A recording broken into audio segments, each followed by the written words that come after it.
when we talk about Maya, it operates with three different functional modes or functionalities. Right? One is avarana, which is the veiling aspect. There is vikshapa, which is projection. Right? So in the quantum context, we had spoken about projection. If you remember, we project out different kinds of states or spaces, right? So even in the context of Maya in Advaita Vedanta, we have this aspect of vikshapa, and then obviously anarvachanyata again, right? The idea of not being able to describe it at its most fundamental. And this third, anarvachanyata, which I didn't mention in my last response, has been spoken about in the Siddhanta Bindu, okay, by Madhusudan Saraswati. Essentially, Madhusudan Saraswati wrote about the aspect of, again, the indescribability aspect of things, and how there are fundamental blocks or hurdles when we are trying to understand Brahman in its entirety, essentially, right?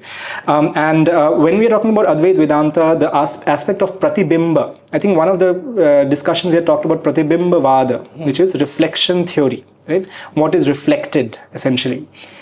So that reflection introduces this aspect of Chidabhasa. Chidabhasa is basically chid, we all know chid is basically from consciousness. Abhasa, abhas karna, right? So the apparent consciousness, right? So just like the moon reflects, right? The mirror reflects, right? So there are ways in which the pratibimba gives a certain reflected or apparent consciousness. Chidabhasa. Right? So this aspect is very, very important as well, and that is where the Vyavarika and the Paramarthika Satya, that element obviously comes in as well, the fundamental truth and the immanent truth in that sense. Now, in the Srimad Bhagavad Gita, there is a very interesting kind of take on this as well, okay? And so the ways in which the illusion aspect comes out, I mean, I'll just read a shloka here. Basically, Naiva kinchita karomiti yukto maniete tattvavit pashyana shinvana sprish jigrana ashtangachan swapnash shwasan pralapan visrajan grihana unmishan nimishan api indriyarthashu vartante iti dhyaran. Right? Basically, this is saying that those steadfast in karma yoga, the whole idea of I am the doer, right? And I know what is what, essentially. When we are seeing, when we are hearing, when we are touching something, when we are smelling something, this element of indriyas, right, having control on what we are doing, and the subject of that doership, essentially, with the light of the divine knowledge, basically, we see that the material senses are moving just among these objects at a very superficial level, right? At a level which is more kind of just at the level of the indriya, basically, right?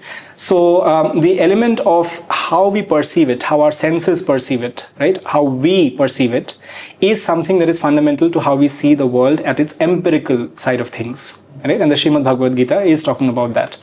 So, and then in the Brihadaranyaka Upanishad, again, there is another beautiful kind of, shloka, or rather an entire section, basically, that the true seer remains beyond, right? Remains beyond all observable distinctions, okay? So it goes, Yatra hi dvaitamiva bhavati taditara itaram jigrati. Taditara itaram pashyati, taditara itaram shanoti. So pashyati, shanoti, if you, those of the viewers who are familiar with Sanskrit, will understand that it talks about smell, sight, and so on and so forth. So I'll just, I wanted to mention that. Taditara itara mabhi bhavadati, taditara itaram manute, taditara itaram vijanati. Vijanati is knowing. Yatra va asya sarvamatma bhutatkena kam jigret, tatkena kam pashyate, tatkena kam shrunute, tatkena kamabhivadate, tatkena kam manvita, tatkena ke vijanyat. Yenedam sarvam vijanati, tam ken vijaniyat. Vigyataram are ken vijyanati.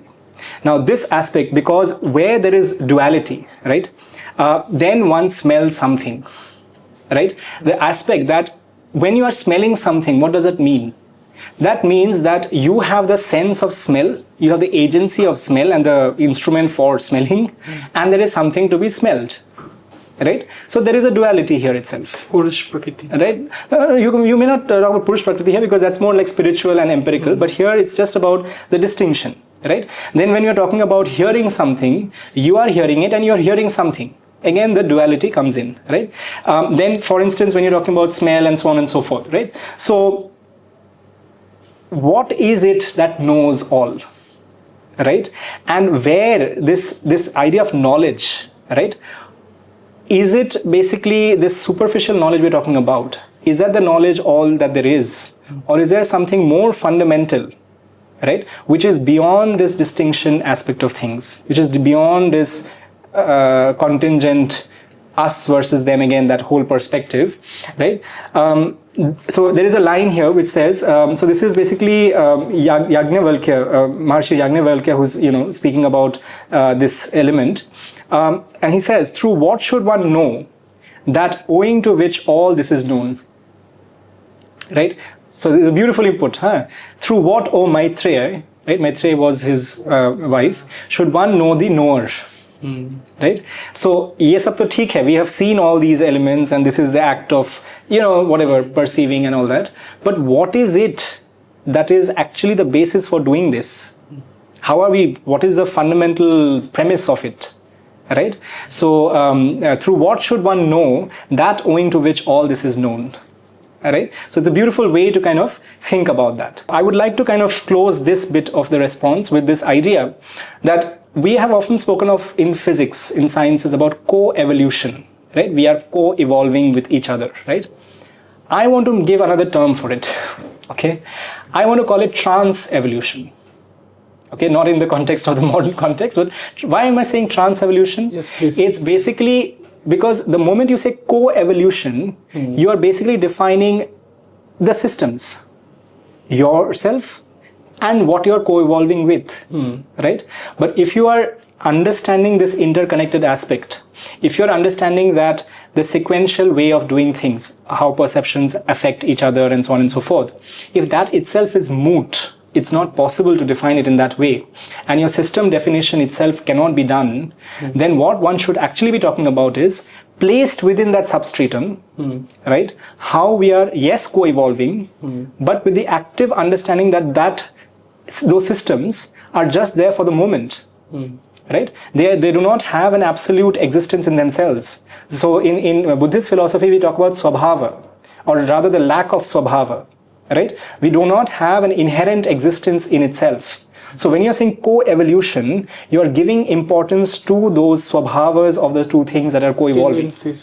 Right? Whereas if you're trans-evolving, you are evolving within the greater framework of the substratum that we are living in, or we are part of, right? That would be much better to talk about, right? At least the Indian perspective would say that. Because co-evolution, I honestly feel, is a very, very limited way to think about it, right? Because you are, by definition, leading to, number one, certainty, number two, individuation, and number three, not regarding the interconnectedness of things as such. So, yeah.